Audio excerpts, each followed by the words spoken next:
Freakonomics Radio is sponsored by Southern New Hampshire University. The best investments are the ones you make in yourself, and no one knows that better than Southern New Hampshire University. With more than 200 online degree programs, no set class times, and low online tuition, Southern New Hampshire University is built to fit your life today and set you up for success tomorrow.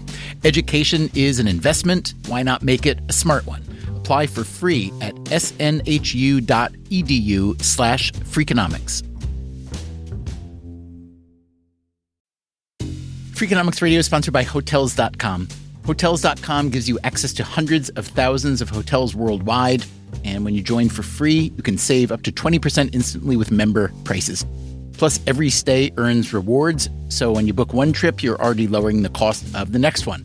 Hotels.com is simple, rewarding, and designed to help you get more out of every stay. Sign up for free and book today. Hotels.com. It's all in the name. Freakonomics Radio is sponsored by Amica. You know what they say, if you want to go fast, go alone. If you want to go far, go together. So go with Amica and get coverage from a mutual insurer that's built for their customers, one that looks after what's important to you together. Auto, home, life, and more, coverage that fits your unique needs. Amica helps you protect what matters most. Visit amica.com and get a quote today.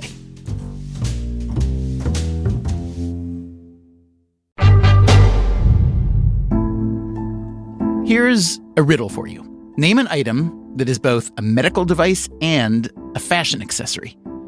An item that may cost $50 to make, but often sells for over $1,000. An item that was invented 8 centuries ago, has improved billions of lives, and yet many people who need it don't have it, especially children. Have you figured it out? The item I'm talking about here is the pair of eyeglasses sitting right now on my face and maybe yours too.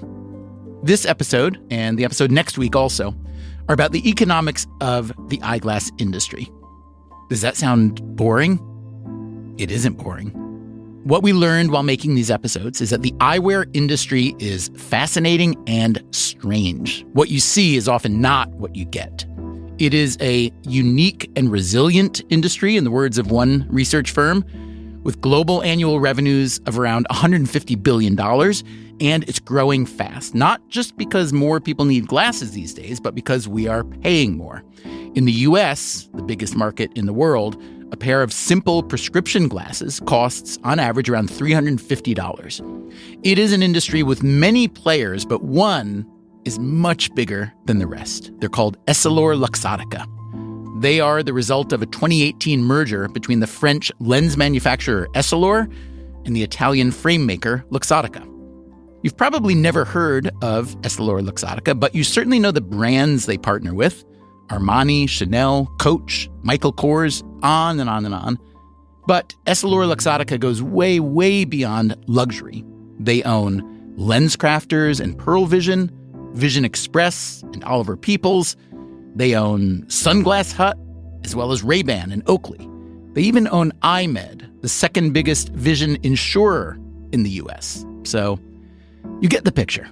They have full control over prices, and that's just a license to mint money for them. Let me say right up front that EssilorLuxottica would not speak with us for this series, but other people did.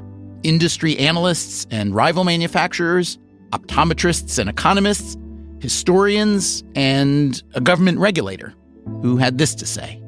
The margins, even by luxury good standards, are obscene.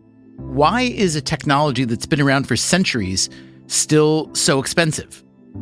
We'll tell you why, and we will tell you much more about this strange, fascinating industry beginning now.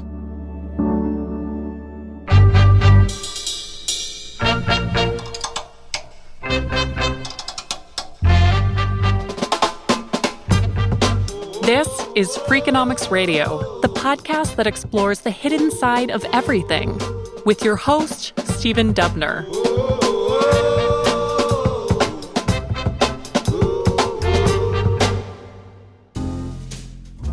Have you ever wondered about the history of eyeglasses? I have. So we called up this man.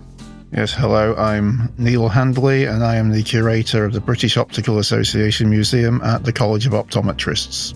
Handley's museum is in central London. A stone's throw from Trafalgar Square. And the museum's purpose is what? The purpose is to outline the history and development of optometry services to help people conserve their vision and to make the most of the eyes that they've been given. Okay, so let's have some optical history. Where should we start? There was a rudimentary understanding of the principles of optics very much in the ancient world, particularly in the Arab world, but it seems that that knowledge did not result in any device for correcting vision until about the year 1000. And why do you think that was? Well, there were various explanations put forward as to why it wasn't necessary to correct vision. For example, in an ancient society where you have slavery, if you cannot read, a literate slave will read to you. If you are insufficiently sighted to work in the fields, they will give you a sedentary activity instead, using your hands perhaps to spin or to make pots. There's even some evidence that people with extreme myopia may have been introduced to others of the same condition so that they could interbreed, a bit like breeding racehorses, so that these people could work in the scriptoria doing the minute illustrations on illuminated manuscripts. Myopia, by the way, is when you see well close up, but not at a distance. Presbyopia is when you can't see as well close up. That happens to most of us after age 40. Handley says the first vision-correcting device was called a reading stone. The reading stone is a bit like your present-day desk magnifier. It's something which is held in direct contact with the item being viewed. If you have a page on the table, you lay it flat and you place the reading stone on top of it. And your eye is at some distance from it, but it is performing that enlarging function. In the late 13th century, friars and priests in Italy began to wear primitive spectacles that sat on the nose. For the next 400 years or so, that's what glasses were, a handheld device without arms or temples, the part of the glasses we know today that hold the frames in place. In these early days, spectacles were primarily associated with clergy and scholars, but not exclusively. It is quite revealing about how many early modern paintings show glasses in a quite negative depiction. Government officials, tax collectors, money changers are shown with spectacles, often counting coins, and they're entering the exact amounts of money into a ledger. And you, the viewer, are supposed to look at this with resentment and think, oh my goodness, if only they would turn a blind eye to the money that I owe. For the person wearing glasses, there was a double whammy. Already you didn't see very well on your own, and by correcting your vision, you were suspected of trafficking in something nefarious. What we often see in early art are representations of the devil wearing spectacles. They start to take on this magical connotation whereby glasses allow you to see the things that you shouldn't see. Another reason why people were reluctant to wear spectacles was because they were so closely associated with aging. You have paintings in which a pair of spectacles are shown alongside a skull. The symbolism of that is quite clear. By now, there were spectacle makers in Italy and elsewhere in Europe, and they figured it was time for some better public relations. The French medieval spectacle makers felt it was necessary to rehabilitate spectacle wearing. And the best way to do that is to have a celebrity figurehead. And they alighted upon St. Jerome, who had many advantages, one being that he was long dead, and so they didn't have to pay for his services. But he was recognized as one of the foremost of the early church fathers. So his moral character was without question. He had gone into the desert and found a lion that was limping with a thorn in its paw, pulled out the thorn and become the friend to this wild beast. So he was a benevolent, compassionate figure who's kind to animals, which is a great image for a caring profession. But he was also the ultimate scholar because he had translated the Vulgate version of the Bible from Greek into Latin. And the idea was that if only he had had access to spectacles, which he most certainly didn't because he died in the 4th century, then it would have been a very worthy use of them to translate the word of God itself. The early eyeglasses were simple magnifiers, much like the reading glasses you can buy today in a drugstore without a prescription. Those are useful for people with presbyopia. Concave lenses, which helped people with myopia, also made an appearance around the 13th century, although myopia itself wasn't really understood until the 16th century. By the 17th century, it was possible to walk into a shop and buy eyeglasses. London was certainly one of the leading cities for this new concept of the spectacle shop. You could actually go to a retail premises and buy a pair of glasses that most likely had been made on the premises. How customized were they? They were anything but customized. When it came to their optical performance, it wasn't possible to grind the lens to a set power. So they generally classified the finished products as either young glasses or old glasses. By the 18th century, eyeglasses had frames with temples that gripped the side of the head. This made it possible to wear them all day long.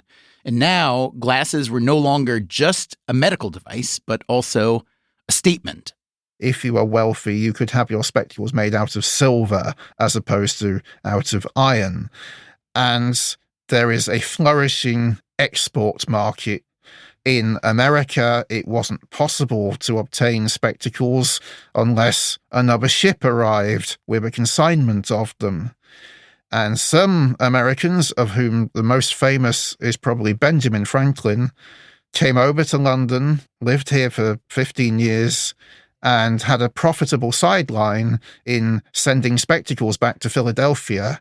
We got a print in our collection here at the museum of merchants landing in the New World, and they haven't even got off the beach.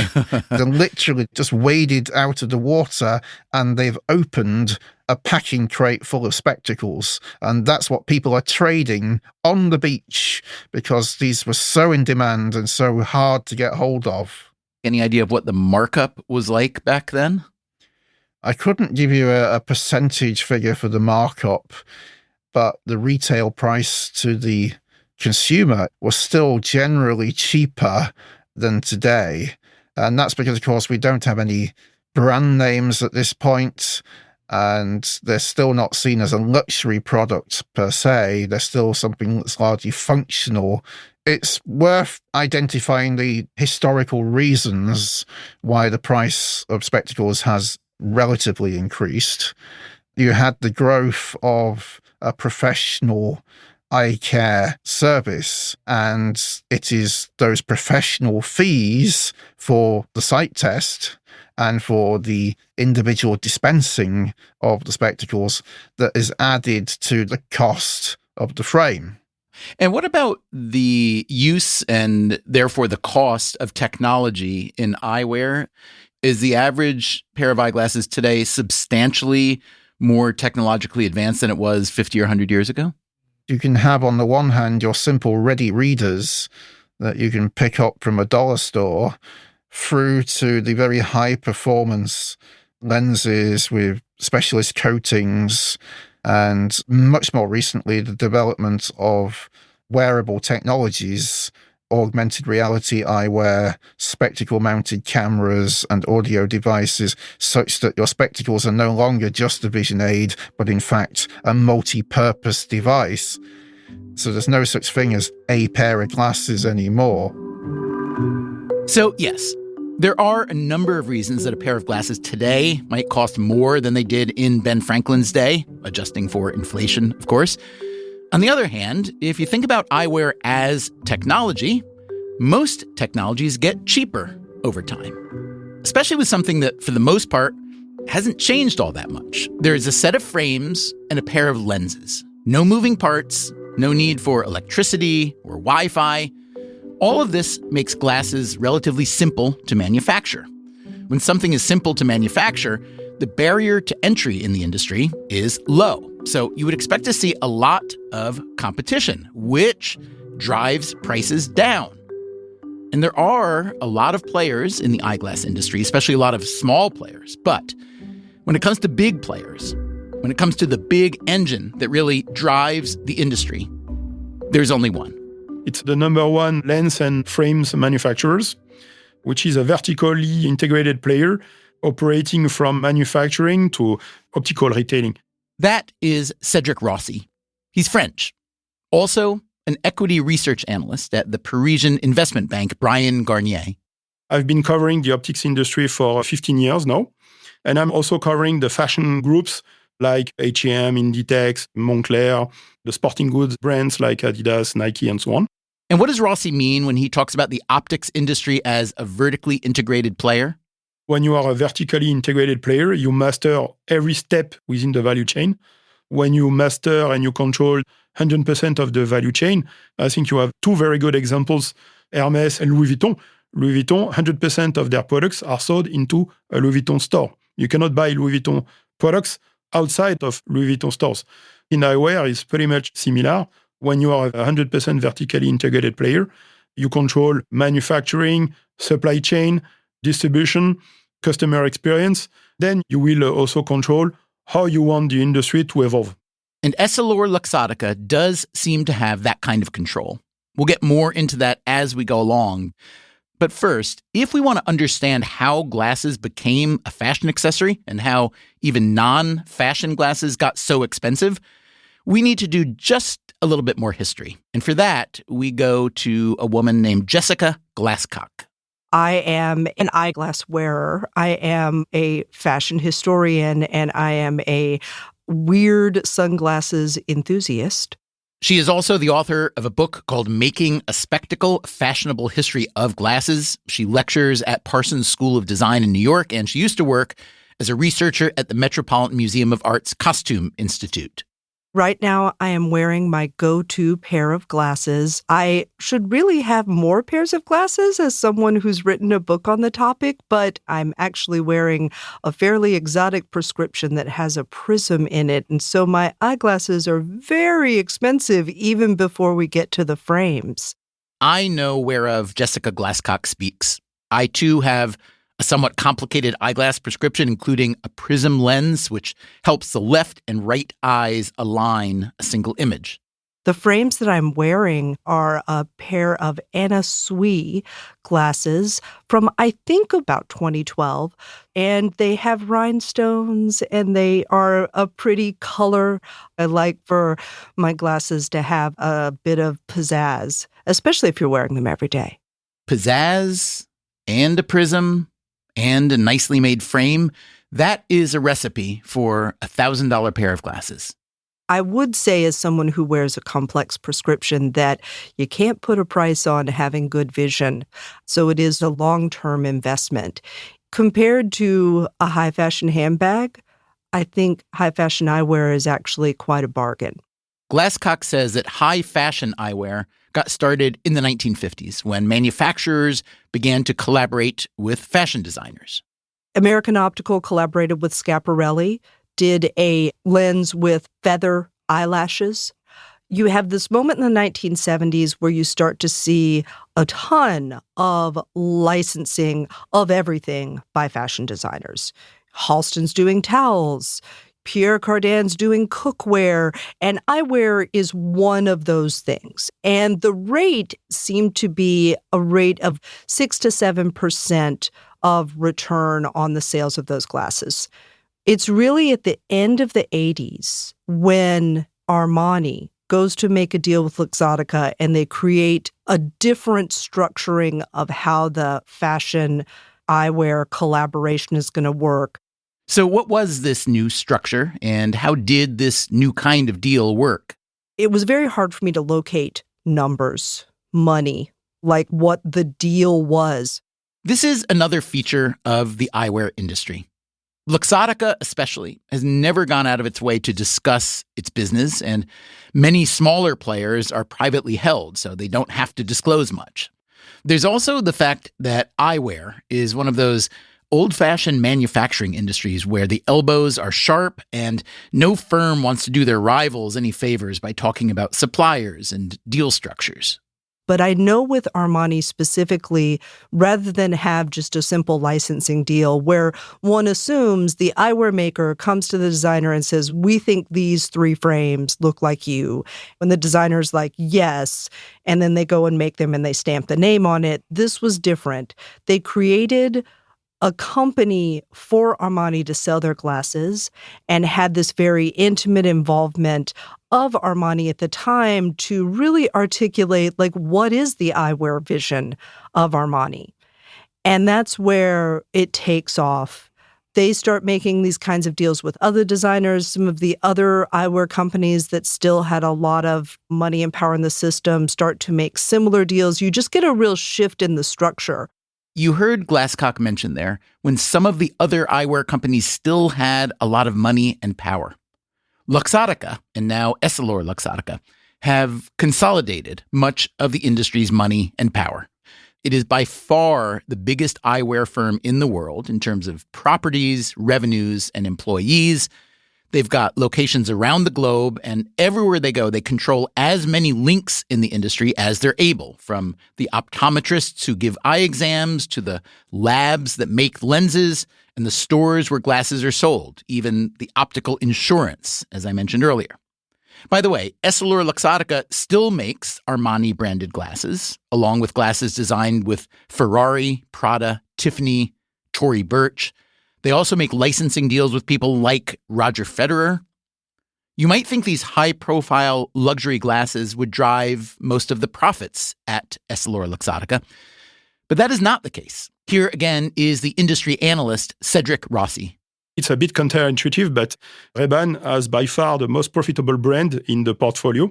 Ray-Ban is primarily a sunglass brand. They were first made in the 1930s by Bausch & Lomb, an American firm that's best known today for their contact lenses.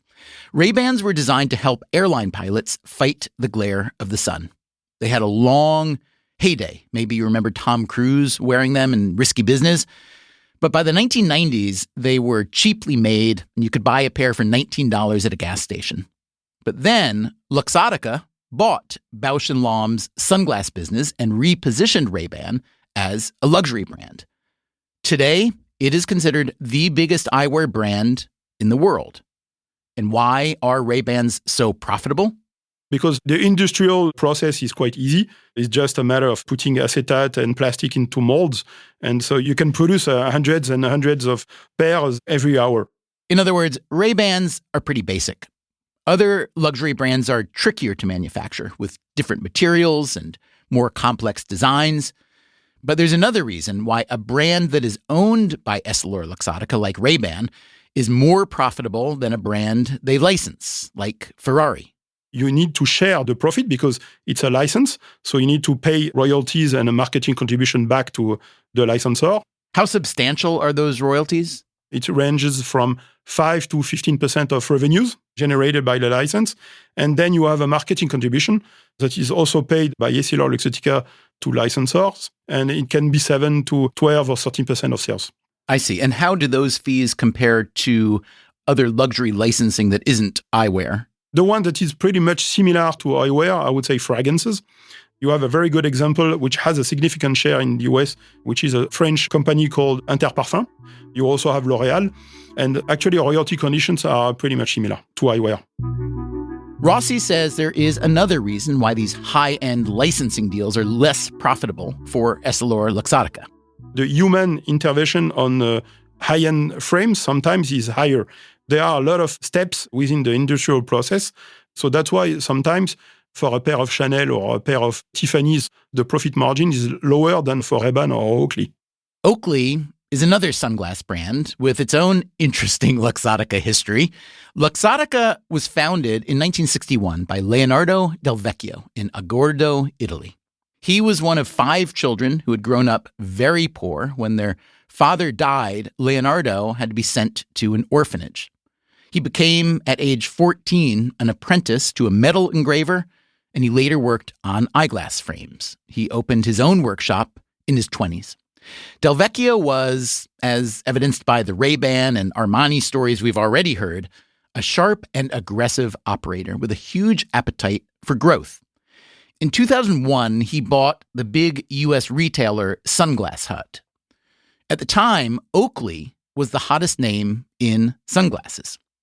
According to reporting in The Guardian, one of Del Vecchio's first moves with Sunglass Hut was to require all his suppliers to lower their prices. Oakley declined. Soon after, Sunglass Hut stopped selling Oakley sunglasses, and Luxottica began making Ray-Bans that looked an awful lot like Oakley's signature sunglasses. There was a legal fight. There was a big drop in Oakley's share price. And in the end, Luxottica bought Oakley for around $2 billion. Leonardo Del Vecchio had won again. Del Vecchio died in 2022. His New York Times obituary by Jonathan Kandel is absolutely fascinating and was a big inspiration for this series. The empire Del Vecchio left behind is massive. Given the nature of this industry, it's not easy to come up with accurate market share numbers. Cedric Rossi says EssilorLuxottica owns roughly a quarter of the global market in prescription eyeglasses and more than half the market in lenses. Do numbers like these start tipping into the realm of monopoly? When Essilor and Luxottica merged in 2018, neither the Federal Trade Commission in the US nor the European Commission in the EU stopped them. Was that a mistake? It obviously should have been blocked. That's coming up after the break. I'm Stephen Dubner, and this is Freakonomics Radio.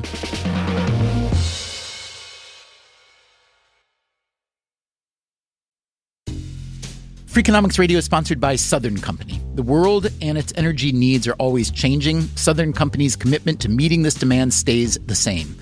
That's because Southern Company believes energy is more than a utility, it's what powers possibilities. So they are looking ahead and investing $80 billion in infrastructure upgrades and are committed to fueling growth in ways that benefit all customers so that reliable and affordable energy is accessible for generations to come.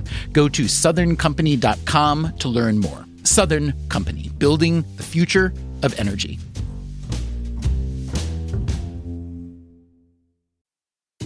Freakonomics Radio is sponsored by Range Rover Sport, a vehicle that blends power, poise, and performance. With a distinctly British design, the Range Rover Sport is built to take on roads anywhere. Free from unnecessary details, its raw power and agility shine. Combining a dynamic sporting personality with elegance and agility, it delivers an instinctive drive. Its assertive stance hints at an equally refined driving performance. Defining true modern luxury, the Range Rover Sport features the latest innovations in comfort and convenience. The cabin air purification system, alongside the active noise cancellation, creates a new level of quality, comfort, and control. Terrain Response 2 offers 7 terrain modes to choose from, fine-tuning the vehicle for any challenging roads ahead. A force inside and out, the Range Rover Sport is available with a choice of powerful engines, including a plug-in hybrid with an estimated range of 53 miles. Build your Range Rover Sport at rangerover.com/US/sport. Freakonomics Radio is sponsored by TalkAboutPD.com. Let's talk about Peyronie's disease, or PD. It's not widely talked about, and some men may feel reluctant to bring it up, but it's more common than you would think. PD can happen when scar tissue builds up under the skin of the penis, causing a curve with a bump during an erection that for some men may lead to pain during intimacy and impact mental health. A trusted urology specialist can help diagnose PD and walk you through your options, including non-surgical treatment. Visit talkaboutpd.com.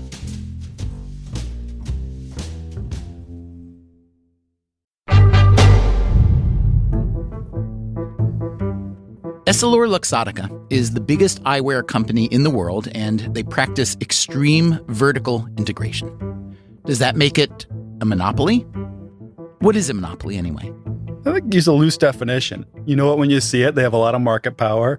They can charge prices well above their costs, and not a lot of competition for what they're doing. That is Ryan McDevitt, an economist at Duke University. I focus on a field called industrial organization. It's kind of a clunky way of saying I look at how firms compete with one another, how markets are set up. And that plays into things like regulation. How do we regulate monopolies in the United States? So antitrust is a part of my field. When McDevitt looks at the eyewear industry, does he see a monopoly? Not at all if we talk about corrective vision broadly. I mean, no one has a monopoly on eyeglasses. It's a commodity. It's been around for hundreds of years. But if you look at narrower segments, luxury eyeglasses, then some like Luxottica, they do have some market power. Can you describe the size of their market power? Luxottica is something like a $100 billion market cap company. And when you're selling pretty much just eyeglasses, that seems like a very large number to me. There's that much money to be made in eyeglasses. And it's something like $25 billion in revenue, maybe $5 billion in profits. So they're doing very, very well. Luxottica is doing so well that McDevitt has used the firm as a case study for his MBA students. My first day of a business school class, we talk about value creation and capture. That's the fundamental thing a company's trying to do to make money. And they create value at Luxottica by offering choices to customers. If you think back, in the 50s and 60s, it was a clunky medical device, dorky black frames, Revenge of the Nerds, maybe $5 at the time to buy that. Nothing special. And they realized that this could be more of a fashion accessory, like you see throughout fashion, that people pay a premium for better looking eyewear. And that's what they started to do. If I were to ask you to give me a general number for EssilorLuxottica markup on glasses, can you put a number on that? I've seen numbers as high as like 1,000%, just Ooh. massive markups. But if I had to do a little consulting exercise in my head, like you do for a McKinsey or Bain interview, I would say something like, I can't believe those things cost more than $20 to manufacture. You're probably retailing for about $500. And then, along the way, you're adding some cost. I would guess looking at relative cash flow to revenue, I would say it's something like an 80% markup. And how hard does that make your heart beat as a business school professor? That's a pretty good number. This is very attractive. But if you're going to say, what should I go into? This is going to be a tough industry to crack because they've dominated every step. They've done their homework. They are well positioned to extract a lot of income from every step of the production process. It does make you wonder, since EssilorLuxottica is such a giant in the global eyewear industry, why was the merger between Essilor and Luxottica not blocked? Regulators in the US and Europe especially have been pushing back against over-consolidation in various industries, particularly the tech sectors, because some critics feel that the consolidation has gotten really out of hand. Critics like Tim Wu. There was a collective delusion going on in antitrust in the 2010s where everybody had drunk the Kool-Aid and convinced themselves that vertical mergers were never a problem. Wu is a law professor at Columbia who has worked in the Obama and Biden administrations on competition policy and antitrust. We were crazy in the 2010s. Somehow we let Zillow buy Trulia. We let Zillow buy Streeties. We bought everybody. But the most egregious thing, I think, in that era is when we let Google buy Waze. The two leading mapping companies combining under one roof, sounds like a merger to monopoly. Some of the reasoning was that Google is what you use when you want to see what's around you, and Waze is what you use when you want to figure out where you're going. So they're not really competitors. That was the level of logic that was going on in the 2010s. That is some fine hair splitting. That was a bad period for antitrust. That was also a period during which many of the big tech platforms that many people are concerned about now were getting started. Had Google and Facebook started in a different era, like let's say today, would it have been a very different outcome? I think it'd be a very different story. The 2010s is when the tech platforms consolidated their power by buying their competitors with no government intervention. I once did a study of the tech mergers from about 2008 till 2018, and there were, in that period, over 1,000 tech acquisitions and a grand total of one challenge from the government, which led to a consent decree, not even blocking. What was that one? That was airline booking software, which Google was buying. So they made sure that Google would share it with a few people, but everything else, free pass. Do you think the Essilor-Luxottica merger shouldn't have been allowed, at least in the US and maybe even in Europe? It obviously should have been blocked. That was the byproduct of another era, and we look back at that and like, how did you let that one go? Imagine if in the luxury bag industry like Hermès and Louis Vuitton, if they were all actually the same company. That's kind of the trick here with Luxottica is they own all the brands people think are competing brands like Ray-Ban and Oakley, and they sort of mimic competition. Tim Wu was a key architect of a 2021 Biden initiative called Executive Order on Promoting Competition in the American Economy.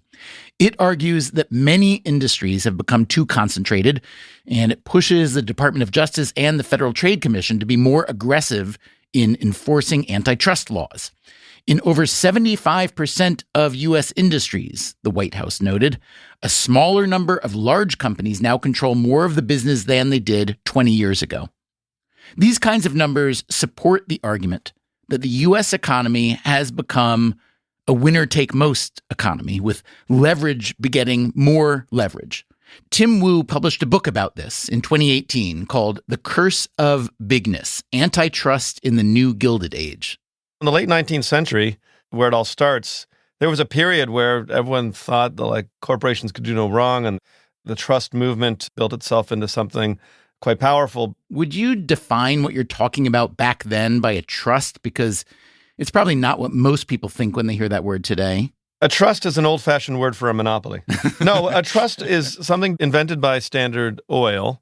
It was a device by which all the companies in an industry would agree to become one company. The trust was the byproduct of an industry-wide merger. And was there any federal government oversight or interest in that notion at the time? Not until they passed the Sherman Act in 1890. There's these long cycles of monopoly, frustration, or anger. And then after a while, it goes too far, and then people are like, well, maybe private industry is not too bad. The high points of distrust in private industry were the 1910s, and that's Theodore Roosevelt, Taft, and Woodrow Wilson. The late 1930s and 40s and 50s, which is FDR. And, Eisenhower, kind of surprisingly, was a big antitrust guy. And then the 70s, another big period of suspicion under Nixon, which might seem a little surprising. And then you go into this long winter from the 80s onwards, coinciding with Reagan and movies like Wall Street and Greed is Good kind of period. That lasts about 40 years. I think we're in the core of a major anti-monopoly revitalization right now in the Biden administration. Reading the New York Times and even the Wall Street Journal, one gets the distinct impression that, yes, as you just said, the Biden administration is all in on antitrust, and you were part of that movement for a while in D.C. But how much effect is that movement actually having? I mean, there's calls for breakups of big tech firms. There's calls for less consolidation in a variety of industries, but I'm seeing very little actual effect. Is there something I'm missing? Yes, you're not paying attention to mergers, which are the key of economic consolidation. Collectively, the FTC and Justice have blocked over 40 mergers, maybe over 50 mergers at this point. The greater issue is the deterrence effect. It's a totally different environment right now versus, say, 2010. I think in an earlier era, Facebook would have maybe tried to buy Snapchat or TikTok. But the merger situation, if you ask anyone on Wall Street, they say, yeah, it's a different story. We know our mergers can be blocked. We're also we, meaning my former employer, the federal government, is in the midst of trying to do something, break up, tame almost every single big tech company, Amazon, Apple, Facebook, Google. Those cases aren't finished.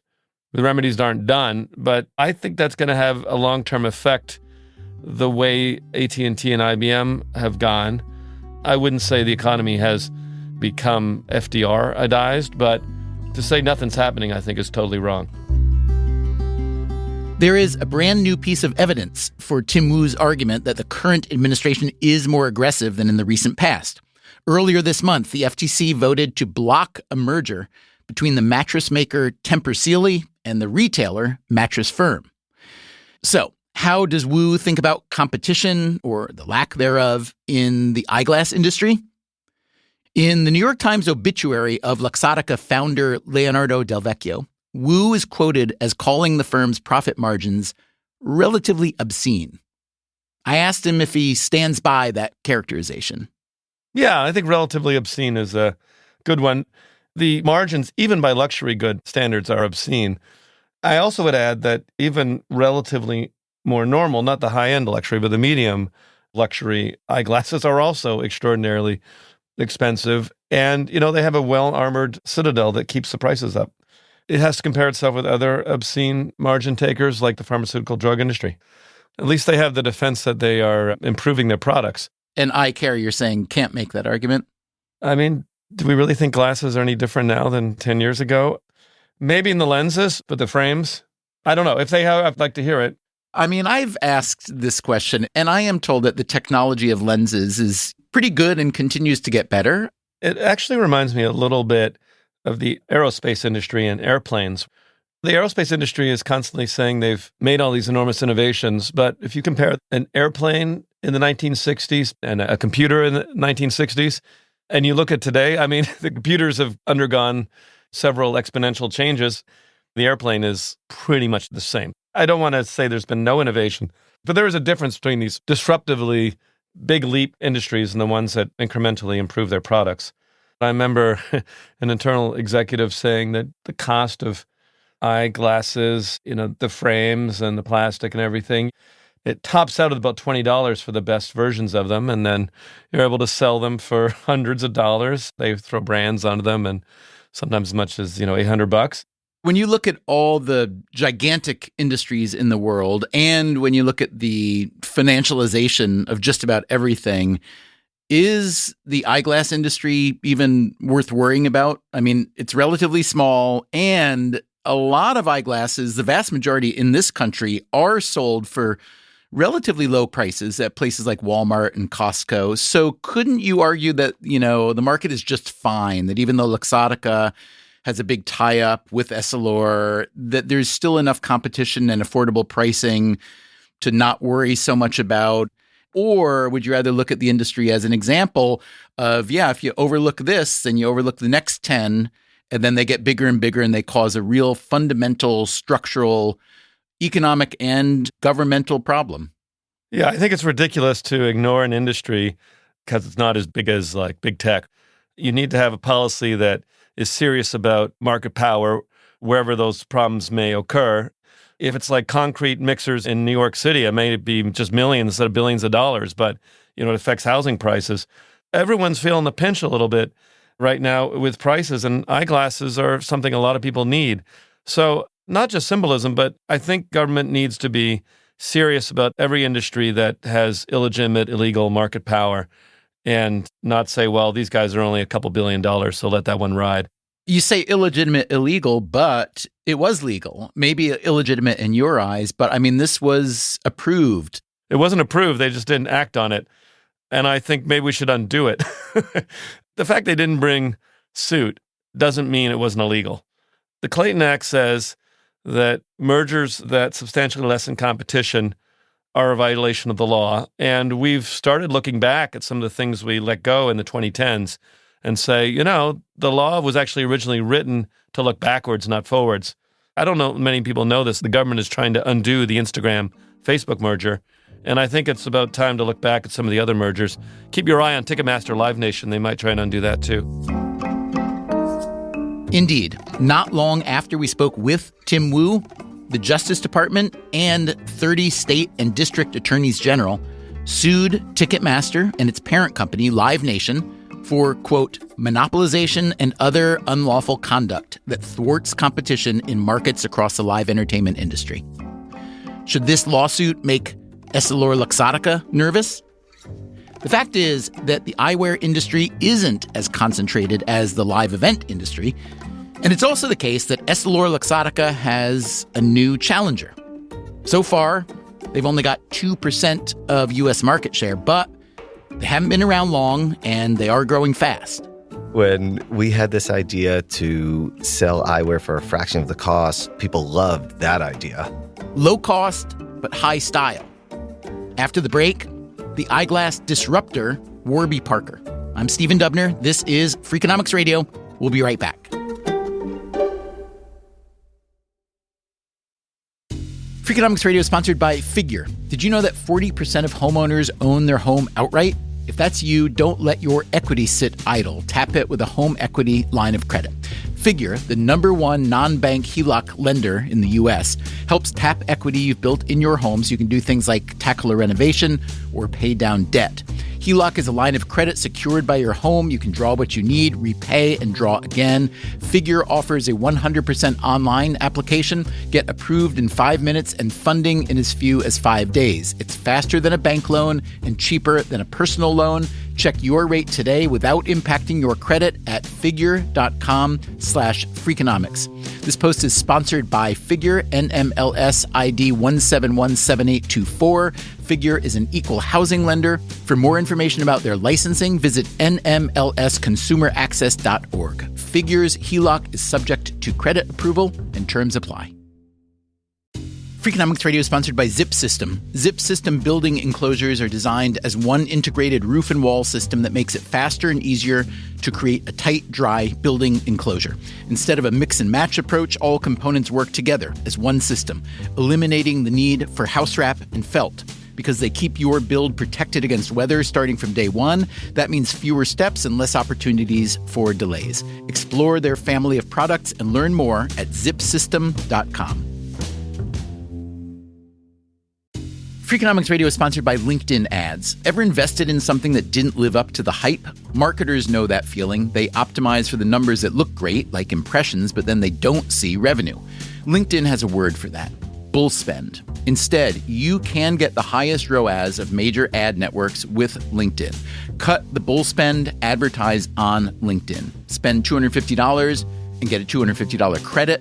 Go to linkedin.com/Freakonomics. Terms apply.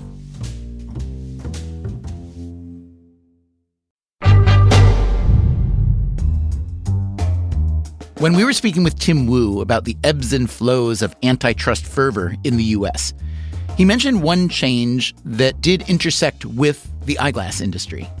In the 70s, which was a period of very pronounced anti-monopoly activity, even under Nixon, the government decided that it could improve the industry, maybe encourage more competition, if you could get a prescription from your eye doctor, which you could then take to somebody else to make your eyeglasses with. The government decided that they wanted to split the business of eye examinations from selling eyeglasses. And Warby Parker is the direct beneficiary of that rule. Warby Parker is the eyeglass startup we mentioned right before the break. It may have taken a couple decades, and it may have taken the invention of the internet, but they realized that eyeglasses don't actually cost very much money to make, so they could sell for a fraction of the current price. I'm very dissatisfied with the state of competition in eyeglasses, but I have to say that Warby Parker is an exception to that dissatisfaction, and I think is an example of what we should be doing. Okay, so let's hear from them directly. Neil Blumenthal, I'm the co-founder and co-CEO of Warby Parker. Okay, Dave, I have a feeling it might sound similar with a different name. I'm Dave Gilboa, co-founder and co-CEO of Warby Parker. Gilboa, Blumenthal, and two other founders, Andrew Hunt and Jeff Rader, were all getting their MBAs at the University of Pennsylvania's Wharton School when they started Warby Parker. Through personal experience, they had come to think that eyeglass prices were, in general, exorbitant, and they saw a business opportunity. Warby Parker sought to distinguish themselves in two ways. They would sell glasses strictly online and at low prices, starting at $95. We were trying to introduce a little more transparency, a little more simplicity into the market. That's Blumenthal. When you walk into your typical optical shop, there's no price tags. You have no idea what a frame costs. You have no idea what the lenses cost. And you're constantly getting upsold. Oh, you should get this lens material instead of this other one. You should get this lens coating. And consumers have no idea about the differences. When there's information asymmetry, that's not good for consumers. So we wanted to simplify things. Hey, $95, acetate frames with polycarbonate lenses with anti-reflective, anti-scratch coatings. These are premium lenses already, and it's basically all that you need to be super happy, to have great visual acuity, and to look great. So If you are EssilorLuxottica, how do you defend routinely pricing glasses at $800, $1,000, $1,200? You'd probably have to get their perspective, but when we spoke to consumers, often they would allude to the brand name and the logo that was on the frames. Most consumers didn't realize that that eyewear was made by somebody who was paying a fee just to put the logo on it. But how much could that licensing fee be on a pair of, let's say, $1,000 glasses? Maybe $100, $200, maybe? Exactly, probably 10 to 20%. But there's still a lot of other markup there then, yes? Exactly, which is what really attracted us to the market. Like when we looked at these unit economics. When you say unit economics, you mean what it actually costs to make a pair of frames and a pair of lenses? Right. They were being sold for about 10x the cost to manufacture, if not more, sometimes 20x. And what we found was that there was wholesale markup and then a retail markup that was often 3 to 5x. And that's what made it so attractive to us to design our own frames, manufacture them, and then sell direct to customers. Because we would just take that retail markup and pass it on to consumers because there's just one less hand in the cookie jar. And actually, a funny story, when we were thinking about our pricing strategy, we thought we could sell our glasses at $45. Wow. And we went to the head of the marketing department at Wharton, who is a pricing expert. Can I take a guess what that person said? That's too cheap. People won't think they're any good. Exactly. And that didn't even cross our minds. We thought like lower price better. We went into his office. We had a beautiful PowerPoint presentation. We said, we're going to transform the optical industry. We're going to charge $45 for $500 glasses. And he said, sorry, that's just not going to work. And we're like, wait, we didn't even show you all these graphs. They all go up and to the right. He said, it's outside the realm of believability that you could sell the same quality for a tenth of the price. Were you worried that even at $95, your brand would be perceived as not good enough medically if they were that cheap? It's certainly something that we spent a lot of time discussing. We surveyed a lot of potential eyewear consumers and found that at very low price points, there was quite a bit of skepticism around the quality and the durability of those products. We found that the propensity to buy increased until we reached $100 and then kind of fell off a cliff.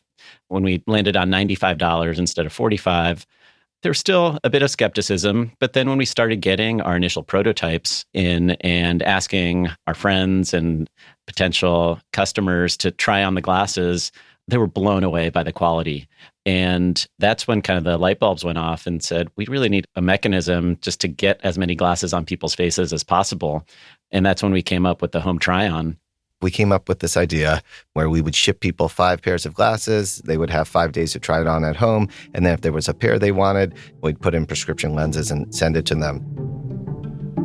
The Warby Parker business model has worked. The company went public in 2021.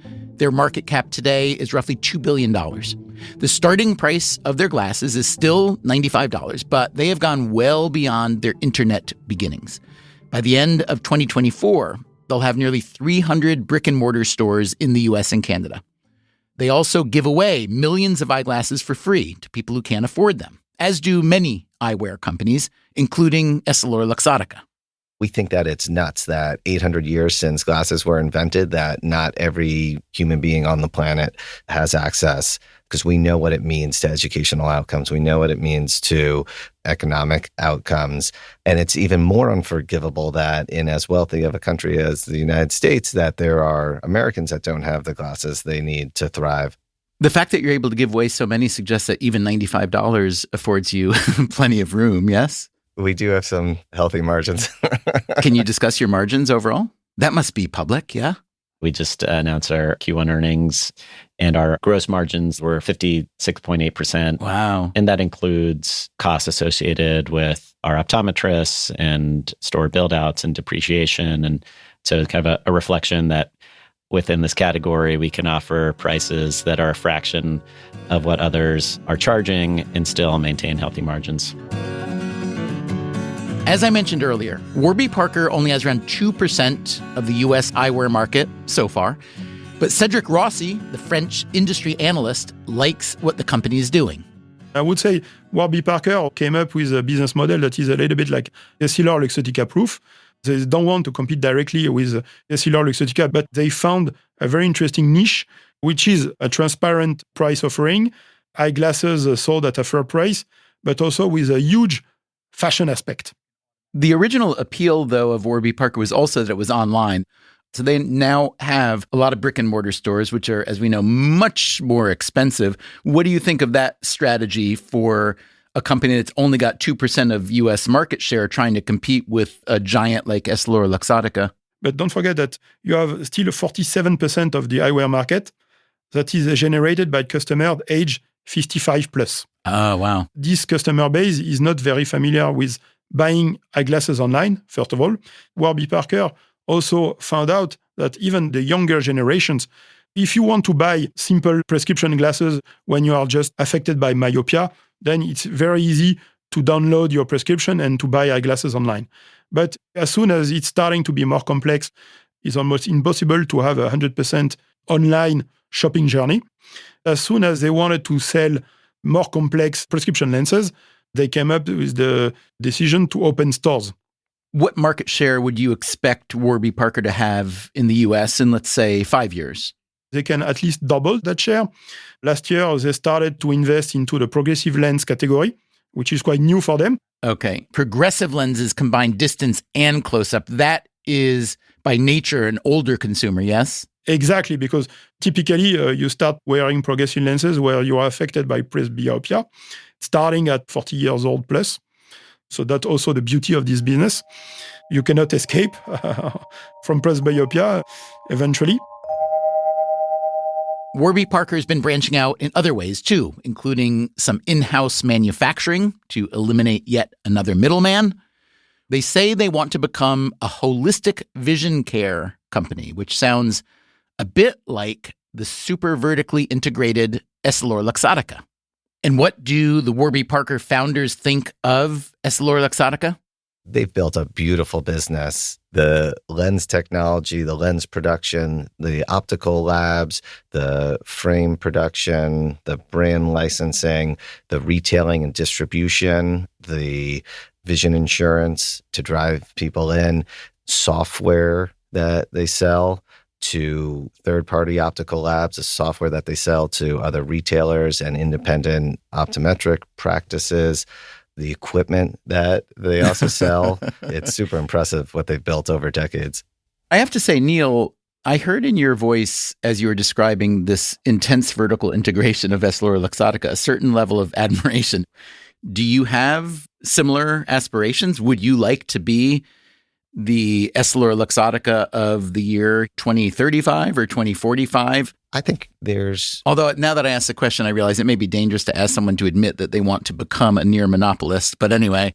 You know, the MBA in me admires the business, no doubt. Admires the founder of Luxottica, Leonardo Del Vecchio, is one of the world's best entrepreneurs. He was incredibly ambitious and started with nothing and built one of the biggest companies in the world in any category. They've done that largely through acquisition and consolidation, and they've leveraged their scale to drive really meaningful profits for their company. We believe that we can continue to invest in our own brand without requiring acquisitions and consolidation, and we believe that we can deliver very healthy margins while leaving some extra dollars in our customers' pocket. I would guess, but please correct me if I'm wrong, that a firm like yours, Warby Parker, has benefited, at least on one dimension. They drove the prices of eyeglasses really high and established a floor that was so far above what was realistic from the producer side that it left an awful lot of room for you. So you must be kind of grateful for that, yeah? Absolutely. You can't be a disruptor if there's not an incumbent. Coming up next time, part 2. Let's not forget that behind every pair of eyeglasses is an eye doctor. An eyeball fixer-upper, I used to like to consider myself. We will hear about the global rise of myopia. We're going to see half of the global population being myopic. And the rise of China as an eyeglass market. Essilor and Luxottica opened a few schools to train opticians.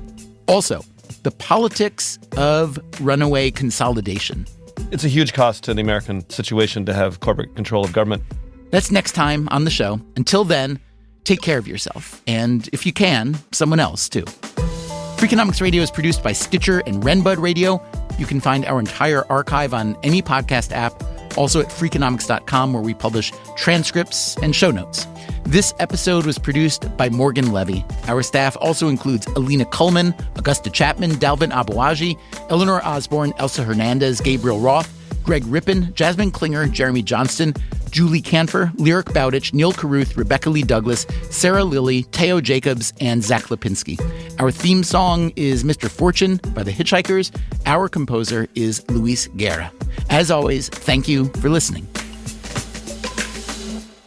It's been a great experience. As I was saying to Morgan and Rip, that's my first time in recording studios. I'm glad your first one wasn't a bad one. No, it was a very good experience. Okay, au revoir. The Freakonomics Radio Network, the hidden side of everything. Stitcher.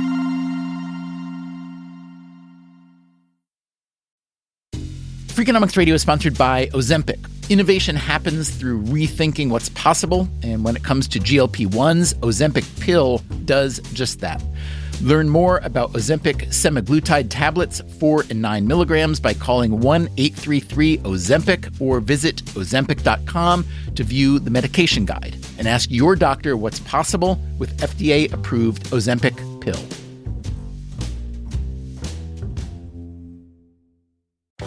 Welcome back to Should I Get It Delivered? Contestant, you're out of food and your meds, but are too tired to get up. Do you A, pout, B, beg your roommate, or C, get Walmart to deliver it all same day? Same day? Who knew? Gonna go with C, Walmart. That is correct. Walmart offers same-day delivery for prescriptions, groceries, and more. I love not leaving my couch. Walmart. Who knew? Subject to availability, restrictions, medication exclusions, and fees apply. When you invest with Fidelity Go, it does all the work for you. So while Fidelity Go monitors the markets, rebalances your portfolio, and tracks your progress to keep your investments aligned with your goal, you can invest your time however you want, all while paying no advisory fees under $25K. Invest your money, not your time, with Fidelity Go. Get started at fidelity.com/go. Advisory services offered by Strategic Advisors, LLC, a registered investment advisor. Brokerage services provided by Fidelity Brokerage Services, LLC, member NYSE and SIPC.